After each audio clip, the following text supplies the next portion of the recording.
Alright, today we're going to do a style I call Metal Mayhem.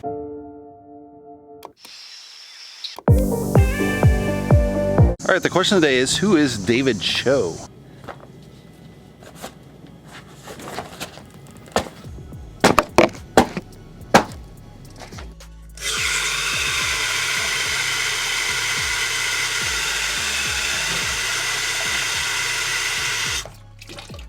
Alright, let's run through the colors.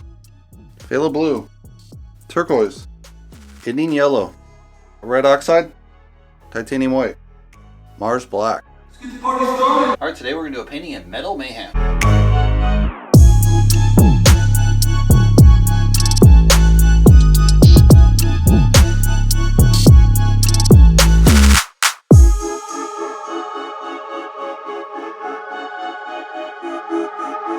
So David Cho is one of the wealthiest artists in the world.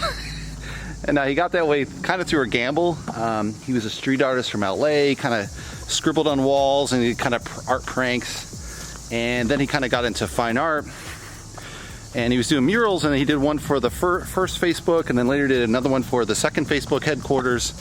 And both of these murals, they asked, oh, well, how you want to be paid? And he's like, just pay me in stock. He took a gamble, because at that point Facebook was kind of nothing, right? It was just a couple of college students. But when I IPO'd in 2012, David had the last laugh. It was worth 200 million, so he became one of the richest artists in the world.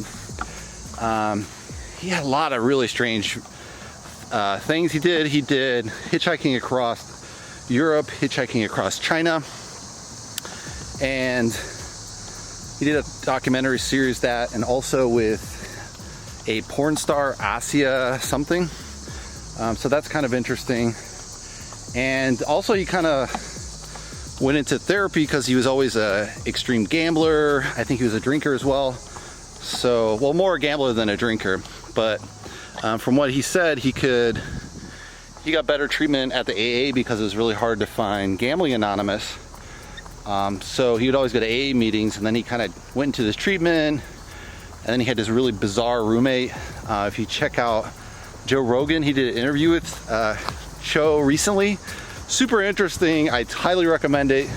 You will not be bored for a second watching the interview. You'll think this guy's nuts, But he definitely captures that, artist, living the wild streak, not looking for a day job kind of guy. I mean, he definitely worked, obviously, before he made it rich. But yeah, really off the wall guy. A lot of character, and yeah, that interview is awesome. So go check him out, and that's the question of the day. All right, we just finished the painting. Let's take a closer look. So we got this really nice turquoise blends with a little bit of the iron oxide kind of coming through. A lot of neutral grays in this painting. I did add some kind of greens in there, and I mixed with the white to give it kind of this limey green, eerie.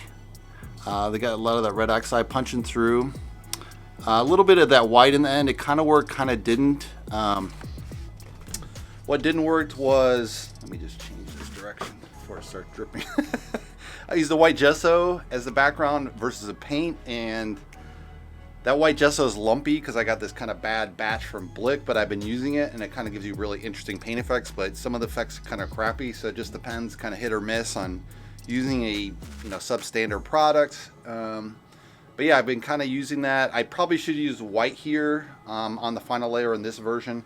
In the other paintings, I just skipped that white because I realized it wasn't working as well as I wanted to. But it gives that nice punch, a little bit of white here and there, because I covered up most of the white in the beginning with kind of a gray neutral painting, so you kind of had to build back and forth in the colors. So it creates that nice gray background, so you have those midtones through the painting. Hopefully you guys like it. I like it. I would say it's not my favorite of the four, but it does have a lot of kind of variation to it. Hopefully you guys like it and I find a buyer. If you want to give me a thumbs up if you like it. If you'd like to see the full version, you can check my Patreon account. And if you'd like to subscribe, you can subscribe below. And I'll see you in the next painting video. Thanks for watching, guys.